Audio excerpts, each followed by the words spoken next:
ছোটোবেলাতে খুবই পছন্দের একটা মিষ্টি এই কালাকাঁদ। বাবা তো এখনও দোকানে গেলে আমার জন্য আনতে একটুও ভোলে না। এখন তো হচ্ছে বরমশাইও আমার জন্য আনতে একটুও ভোলে না। Hey guys, welcome back to my channel প্রিয়ার সঙ্গে রান্নাঘর। দেখো এখানে আমি আজকে খুবই সহজভাবে আমি এই কালাকাঁদটা বানিয়ে নেবো। এর জন্য আমার এখানে কী কী লাগছে আমি বলে দিই। 1 লিটার দুধ, আমি 500 দুধ এখানে আমি ছানা কাটিয়ে নেব। দেখো যখন দুধটা ফুটে আসবে তখন এর মধ্যে 2 চামচ ভিনিগার অ্যাড করবে।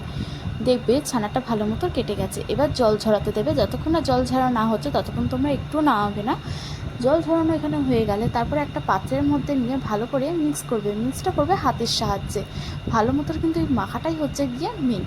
যখন দেখবে এই মিক্সটা দলা পাকিয়ে এসছে তখন ভাববে এটা আমাদের মাখাটা সাকসেস হয়েছে।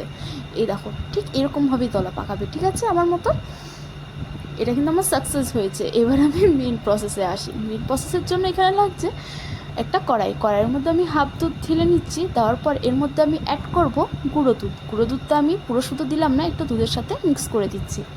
গুঁড়ো দুধটা অ্যাড করার পর সঙ্গে সঙ্গে কিন্তু নাড়াচাড়া দেবে, নাহলে কিন্তু হবে না। এর মধ্যে এবার অ্যাড করবো আমি একটু এলাচি পাউডার। এলাচি পাউডারটা দিতেই হবে, এটা কিন্তু মেন, নাহলে কিন্তু একটু একটা দুধের গন্ধ আসে।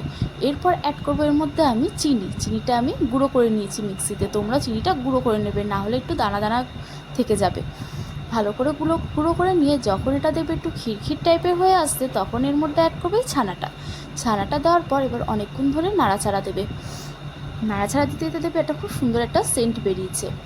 নাড়াচাড়া দিতে দিতে দিতে দেখবে যে দেখো আমার মতো আমি কিন্তু অনেকক্ষণ ধরেই নাড়াচাড়া দিয়েছি। নাড়াচাড়া দিয়ে দেখো পুরো একদম শুকনো টাইপের হয়ে এসছে। এই দেখো ঠিক এরকম টাইপের। তখন গ্যাসের ফ্লেমটা একটুখানি হাই করে দেবে। তখন দেখবে পুরোটাই জলটা টেনে নিয়েছে। টেনে নেওয়ার পরে দেখো এখানে কিন্তু আমার পুরোটা তৈরি। এবার আমি একটা পাত্রে ঢেলে নেবো, যেটা উঁচু পাত্র হবে। ঢেলে নিয়ে ভালো করে এটাকে আমি সেট হতে দেবো ম্যাক্সিমাম 1 থেকে 1.5 ঘন্টার মতো। ওপরে আমি একটুখানি কেশর ছড়িয়ে দিচ্ছি, এটা অপশনাল, তোমরা চাইলে নাও দিতে পারো। এইবার দেখো খুব সুন্দরভাবে আমার একটা সেট হয়ে গেছে সন্দেশটা। এবার আমি এটা কেটে নিচ্ছি। কেটে নেওয়ার পর খেতে কিন্তু সত্যিই খুব সুন্দর হয়েছিল। আমার তো একটুও আর নেই, সবটাই শেষ হয়ে গেছে সন্দেশ। আবার ভাবছি বানানোর প্ল্যানিংয়ে আছি। তো যদি ফেসবুক থেকে দেখে থাকো তাহলে অবশ্যই আমার চ্যানেলটাকে ফলো করে দেবে। আর যদি ইউটিউব থেকে দেখে থাকো তো please subscribe to my channel. Bye bye.